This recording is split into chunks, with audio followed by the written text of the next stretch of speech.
बदनाम होंगे तो चर्चा नहीं होगा। उनकी जानिब से कहा जाता है कि ये आने वाली लड़कियों को इस्तेमाल करती हैं। इस बात में कोई हकीकत है? चले कारतूसों ने किन्हें इस्तेमाल करना है, वो मैंने इस्तेमाल कर रही ने।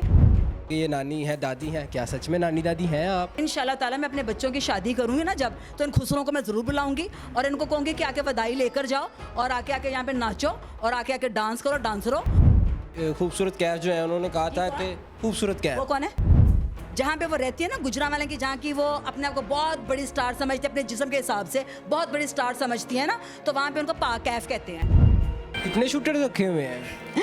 देखिए गनमैन गेट पे रखना कोई बुरी बात तो नहीं है, तो मैंने अपने गेट कीपर ज़रूर रखे हुए हैं इन जैसियों के लिए कि जब ये आएँ तो इनको दरवाजे पे रोके कि इनकी औकात, इनको पता चले कि आप लोग कौन हैं। इतने इतने घर उनके पास हैं, अच्छी गाड़ियाँ उनके पास हैं, उनके पास अच्छे कपड़े हैं, अच्छा खाती हैं पहनती हैं, 6 मोबाइल इनके पास हैं। कहाँ से आते हैं, कहाँ से लेकर आती हैं? मैंने इनको खुसरों को ऑफ़र क्यों करनी है? अस्सलाम वालेकुम, मैं हूं रेहान हैदर और आप देख रहे हैं डिजिटल रंग। नाज़रीन, मेरे साथ मौजूद हैं मैडम खुशबू। कंट्रोवर्सीज़ की जीनत बनी रहती हैं, आए दिन इनकी कोई ना कोई कंट्रोवर्सी हमें देखने को मिलती है सोशल मीडिया पर। गुज़िश्ता बरस भी इनकी एक कंट्रोवर्सी हुई थी जिसमें इल्ज़ामात की बारिश की गई थी कुछ डांसर्स की जानिब से कि इन्होंने उनकी बरहना वीडियोज़ बनवाई, लीक की। और अभी रिसेंटली टिकटॉक लाइव से इनकी एक कंट्रोवर्सी का आगाज़ होता है कि एक दूसरे को गालम गलोच की जाती है, उनकी तरफ से इल्ज़ामात की बारिश की जाती है। कुछ इन्होंने भी वीडियोस बनाई कि ये नमक हराम है एंड ब्ला ब्ला ब्ला। इनसे जानेंगे क्या मामला हुआ, क्यों इतनी लड़ाइयाँ करती हैं। अस्सलाम वालेकुम। वालेकुम अस्सलाम। मैम कैसी हैं? I am good. सबसे पहले तो ये बताइएगा, आप आए दिन किसी ना किसी कंट्रोवर्सी का हिस्सा बन जाती हैं, क्या वजह है? बदनाम होंगे तो चर्चा नहीं होगा, तो इसीलिए होती है ना। अब जैसे ये सारे झूठे स्टंट यूज़ कर रहे हैं तो फेम लेने के लिए कर रहे हैं। अगर अपनी मेहनत से आ गए हैं तो ज़्यादा लॉन्ग टाइम तक चलेंगी। शॉर्टकट से जो आता है शॉर्टकट में चला जाता है। हमें टारगेट किया जाता है कि यहाँ तक पहुँचने के लिए बड़ी मेहनत करनी पड़ती है, जो कि उनसे होती नहीं है। तो क्योंकि वो डांसर्स हैं, उनके ना स्टैमिना है ना कोई बात है, क्योंकि बॉडी उनका साथ नहीं दे रही होती, तो इसलिए बेचारी हैं वो उनसे वो काम नहीं होता, वो डांस कर नहीं पाती, वो एनर्जी उनके अंदर नहीं है, तो वो किसी ना किसी को टारगेट करती रहती हैं। तो उनको और तो कोई नज़र नहीं आता, उन्होंने कहा चलो खुशबू को ही टारगेट कर। खुशबू ही क्यों? क्योंकि खुशबू ही इस वक्त उनको नज़र आ रही है। तो अल्लाह ने अगर मुझे इज़्ज़त दी है, शुक्र अल्हम्दुलिल्लाह। मैं जितना शुक्र अदा करूँ अल्लाह का उतना कम है कि अगर उनके अंदर वो स्टैमिना नहीं है, वो कैपेसिटी नहीं है, वो चीज़ें नहीं है, तो उसमें मेरा कसूर तो नहीं है। अब वो हर किसी को अगर खुशबू बनना है तो खुशबू जितनी मेहनत तो करे। ये आगाज़ कहाँ से होता है? लाइव पे उन्होंने कल प्रेस कॉन्फ्रेंस की और बताया गया कि मिस खुशबू जो है वो गालम गलोच कर रही हैं लाइव पे, तो ब्रॉड पे गए और फिर ये मामला आ जाता है कि आपने की फायरिंग भी करवाई। आगाज़ कहाँ से हुआ था? देखिए आगाज़ का तो मुझे ख़ुद नहीं पता, क्योंकि मैं इन लोगों को जानती ही नहीं हूँ। इन डांसर्स को मैंने 4-4, 5-5 महीने से इन डांसरों के साथ मेरा कोई वास्ता ही नहीं है। मेरे घर पे आती हैं, हमने आपसे बात करनी है मैम जी, हमने आपके साथ टिकटॉक बनाने हैं मैम जी, हमने आपसे मिलना है मैम जी। तो मैं कहती हूँ यार किसी की दिलाजारी ना हो, मैं प्यार की भूखी हूँ, मैं प्यार से सबको वेलकम करती हूँ। कोई ये ना कहे कि शी इज़ वेरी प्राउड, तो मैं नहीं चाहती कि मेरे ऊपर ये तोहमत लगे प्राउडनेस की, तो मुझे अच्छा नहीं लगता। क्योंकि अल्लाह ने अगर आपको नाम दिया तो अल्लाह ने कहा कि भाई आप अपना प्यार सब में बांटो, जो मैं बांटने की कोशिश करती हूँ। मैं कहती हूँ कि इस तरह जुड़ के आप लोग रहें, लेकिन कुछ लोगों को कहते हैं ना कि खीर नहीं पचती, तो इनको खीर पच नहीं रही, तो इसलिए वो चाहते हैं कि हम लोग किसी ना किसी तरीके से झूठा फेम लें और हम हिट हों। अच्छा, कुछ बातें हैं जो उनकी जानिब से की गई है मेरे सवालात में। बात बता दूं कि मैंने कोई गालम गलोच नहीं की। अगर आपने उनकी वो जो वीडियो देखी है, अगर आपको वो वीडियो जो उन्होंने दिखा रही हैं जिसके अंदर मैं बोल रही हूँ कि दिस एंड दैट, तो उसके अंदर डैश लफ्ज़ इस्तेमाल है, उसके अंदर अब्यूज़ नहीं है।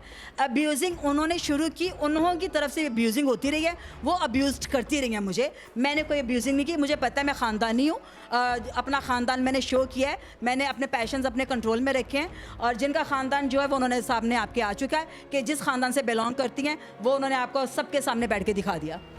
उनकी जानिब से कहा जाता है कि ये आने वाली लड़कियों को इस्तेमाल करती हैं, क्या वजह है? इस बात में कोई हकीकत है? मैंने उनको क्या इस्तेमाल करना है, मुझे ये तो पहले बताओ। उनको मैंने इस्तेमाल चले कारतूसों ने किन्हें इस्तेमाल करना है? चले कारतूस दोबारा चल सकते ने? नहीं ना। तो खाली बंदूकों ने मैं क्या इस्तेमाल करना है? वो मैंने इस्तेमाल कर रही ने। आप देखें एक बंदे के साथ 16-20 बंदे जुड़े हुए हैं, मर्दों समेत। मर्द अलहदा कर लें तो इससे भी ज़्यादा हो जाएंगे। खाली है चले कारतूस जड़े ने ए बड़े इकट्ठे होकर मेरे पीछे पे ने। मैं तो खुदा का नाम लेके, खुदा मेरे साथ है, या आप जैसे प्यारे भाई बहन सारे जितना इलेक्ट्रॉनिक मीडिया है, यूट्यूबर्स हैं, या जितने भी ये सहाफ़ी हज़रात हैं, या जितने मेरे कुलीग्स हैं जो अच्छे वाले, जो कि शॉर्टकट से नहीं आए हुए, मैं उनसे प्यार करती हूँ, वो मेरी इज़्ज़त करते हैं। तो इन्हों चलिया कारतूसा मैं लेना है जो पता नहीं कि कोई मेलसी चले आया है, कोई भावलपुर चले आया है, कोई कितने चले आया है, कोई कितने कितने चले आया कारतूस। ये चले कारतूस बेकार ने। अच्छा, उनकी जानिब से बार बार यही लफ्ज़ दोहराया जा रहा था आपकी उम्र को लेके, ये नानी है दादी है, क्या सच में नानी दादी हैं आप? आपको लगता है? और अल्लाह मियाँ शुक्र अल्हम्दुलिल्लाह को दिल लेकर है कि मैं दादी बनूं। अभी मेरी बेटी नहीं है, तो मेरी बेटी जब होगी तो नानी भी बनूंगी इंशाल्लाह ताला। और इंशाल्लाह ताला मैं अपने बच्चों की शादी करूंगी ना जब, तो इन खुसरों को मैं ज़रूर बुलाऊंगी और इनको कहूँगी कि आके बधाई लेकर जाओ और आके आके यहाँ पे नाचो और आके आके डांस करो, डांसरो, और यहाँ पे आके बैठो, बात करो और जितना क्या लेना है लो और आके मेरे बच्चों की खुशियों में नाचो। फिर उनको पता चलेगा मैं दादी बनी हूँ, मेरे घर मेरे पोते शोते आए हैं, मेरी बहुएँ आई हैं, फिर मैं इनको दावतें दूँगी, फिर मैं बुलाऊँगी इनको। कल की प्रेस कॉन्फ्रेंस के आगाज़ के साथ ही खूबसूरत कैफ जो है उन्होंने कहा था कि खूबसूरत कैफ, वो कौन है? प्रेस कॉन्फ्रेंस की उन्होंने आपके अगेंस्ट। अच्छा अच्छा, की होगी शायद, मुझे नहीं पता। अच्छा उन्होंने कहा था कि मुझ पे इल्ज़ाम लगाया जाता है मैं शी मेल हूँ, आपकी तरफ से ये बात की गई थी? अच्छा, मैंने कहा तो जो दुनिया कह रही है वो उनको नज़र नहीं आता। आप जाएं, यूट्यूब भरा पड़ा है जहाँ पे उनको सिर्फ यही कहा जाता है कि आपको शी मेल क्यों कहते हैं। ये मैंने अपनी लैंग्वेज में नहीं बोला, मैंने लोगों की ज़ुबान से बोला। मुझे तो नहीं पता, क्योंकि उनको जहाँ पे वो रहती है ना गुजरांवाला की, जहाँ की वो अपने आप को बहुत बड़ी स्टार समझती है, अपने जिस्म के हिसाब से बहुत बड़ी स्टार समझती है ना, तो वहाँ पर उनको पाक कैफ कहते हैं। वहाँ पे हमें नहीं पता था कि खूबसूरत कैफ कौन है, ठीक है ना, तो उनको वहाँ पे कहा जाता है पाक कैफ। तो फिर मैं भी जो गई थी ना गुजरांवाले, मैं कैसे यार मैं देखूँ कि पाक कैफ कौन है, तो जब मैंने देखा तो मैंने कहा हाँ अच्छा ये है, अच्छा अच्छा अच्छा वाकई में। तो वो पाक कैफ को मैंने नहीं कहा, उनके आज से 3-4 साल पहले आप इंटरव्यू उठा के देखेंगे तो वहाँ पे आपको एक हमारी बहुत प्यारी आर्टिस्ट हैं, उन्होंने उनका इंटरव्यू किया था इसी मौजू के ऊपर कि आपको शी मेल क्यों कहा जाता है। तो उन्होंने कहा था पता नहीं मुझे क्यों कहा जाता है, लोगों को मेरे अंदर क्या नज़र आता है। भाई तेरे अंदर कुछ नज़र आता है तो लोग तो शी मेल कहते हैं। फिर जब उन्होंने मेरे ख़िलाफ़ इंटरव्यू किया, ठीक है, जब मेरे ख़िलाफ़ उन्होंने इंटरव्यू किया तो जो सहाफ़ी बेचारे को पैसे देके बुलाया था उन्होंने, तो उसी ने उनको बाद में कह रही कि मैंने खुसरा किया। तो खुसरा के तो कोने क्या खुसरे, तो याद आया मैडम तुम खुसरा क्यों कहते ने। अपने सवाल का जवाब तो वो खुद ले रही है, दे रही है, ले रही हैं, तो मैंने क्या कहना है। मैं तो लोगों की ज़ुबान जो है, जो मुझे लोग बताते हैं, मैंने तो वही बोला है। मैंने कोई अपने पल्ले से नहीं बोला, ना तो मैंने उसको पैदा किया है, ना मुझे पता है कि खुसरा है या कुड़ी है, मर्द है, पाई है, की है। जो सुना है वो मैंने बता दिया बस। मिस, अभी हम आया, आपने बड़े पोलाइट तरीके से इंटरव्यू के लिए टाइम भी दिया, अच्छे से मिली हैं, तो उनकी जानिब से ये इल्ज़ाम भी लगाया गया कि आपने घर में शूटर्स रखे हुए हैं। कितने शूटर्स रखे हुए हैं? देखिए, गनमैन गेट पे रखना कोई बुरी बात तो नहीं है, अपनी सेफ्टी के लिए, क्योंकि मेरे घर पे भी फायरिंग होती रही है, ठीक है। तो मैंने अपने गेट कीपर ज़रूर रखे हुए हैं इन जैसियों के लिए कि जब ये आएँ तो इनको दरवाजे पे रोके कि इनकी औकात, इनको पता चले कि आप लोग कौन हैं। तो गेट कीपर या गनमैन गेट के ऊपर होते हैं, घरों के अंदर नहीं होते। तो हमारे ऊपर शुक्र अल्हम्दुलिल्लाह शुरू से गनमैन जो है हमारे दरवाज़ों के ऊपर होते हैं, उनको घर के अंदर आने की इजाज़त नहीं होती। शायद इनके अंदर इस तरह के मामला होते हों कि गनमैन भी इनके साथ बैठे हों, खाना खा रहे हों, इनके घरों के अंदर घूम फिर रहे होते हैं। हमारे यहाँ ऐसा नहीं होता, जो गनमैन है, जो गेट कीपर है, वो गेट पे ही है। अच्छा, इनमें से एक टिकटॉकर है नीलो खान नामी, वो नीलो खान, कौन नीलो? नीलो खान ही नाम है शायद।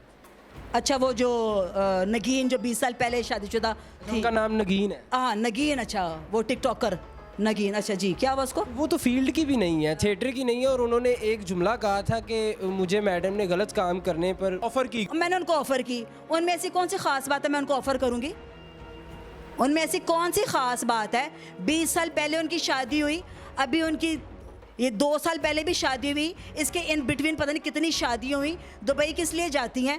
काम वो करती नहीं हैं, कोई उनका अता पता है नहीं। इतने इतने घरों की मालिकें हैं वो, इतने इतने घर उनके पास हैं, अच्छी गाड़ियाँ उनके पास हैं, उनके पास अच्छे कपड़े हैं, अच्छा खाती हैं पहनती हैं, 6-6 मोबाइल इनके पास हैं। कहाँ से आते हैं, कहाँ से लेकर आती हैं? मैंने उनको खुसरों को ऑफ़र क्यों करनी है? एक और क्वेश्चन कि उन्होंने कहा कि मैडम हमारी ब्रॉड पे आई थी, हमारे सेंडर्स को अपनी तरफ लेके जाना चाह रही थी। आपको इतना फेम, इतना सब कुछ होने के बावजूद भी किसी सेंडर की ज़रूरत है? ये किसने कहा? ये कहा गया था प्रेस कॉन्फ्रेंस में, गाल बनूनी में से किसी ने कहा था। अच्छा, मुझे तो इस चीज़ का पता नहीं, रैंडमली कोई आता है तो आके अगर हमें कोई गिफ्टिंग करके चला जाता है तो लाइफ जो ओरिजिनल हमारी ये जैसे लाइफ है, अगर कोई अभी फ़ैन आएगा तो अगर वो मिठाई लेकर आ जाएगा, अगर कोई वो गोल्ड की अंगूठी लेकर आ जाएगा तो हम क्या कहेंगे, बाहर फेंक देंगे। वो इतने प्यार से इतने दूर से कोई लेकर आएगा तो हम उनकी इज्जत ही करेंगे, आई थिंक, ठीक है ना, उनको डिसलाइक नहीं करेंगे क्योंकि हमने फैंस बनाने होते हैं। तो सेंडर्स की बात है तो मुझे तो कहीं जाना नहीं पड़ता।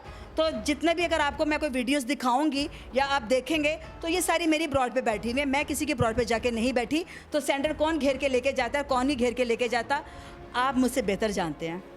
मुझे बताइएगा, आपने अभी आज ही मैंने इंटरव्यू से पहले एक वीडियो आपकी देखी, उसमें आप कह रही हैं कि कुछ यूट्यूबर्स को इन्होंने पैसे दिए हैं और फिर अपने मतलब के इंटरव्यू करवाए हैं। तो आपने मुझे कितने पैसे दिए जो मैं कर रहा हूँ? शुक्र अल्हम्दुलिल्लाह, मेरा एक नाम है, मुझे दुनिया जानती है, मुझे अल्लाह ताला ने नाम दिया है, मैं बचपन से मेहनत कर कर ऊपर आई हूँ, इसलिए आप आज मेरे साथ बैठे हुए हैं।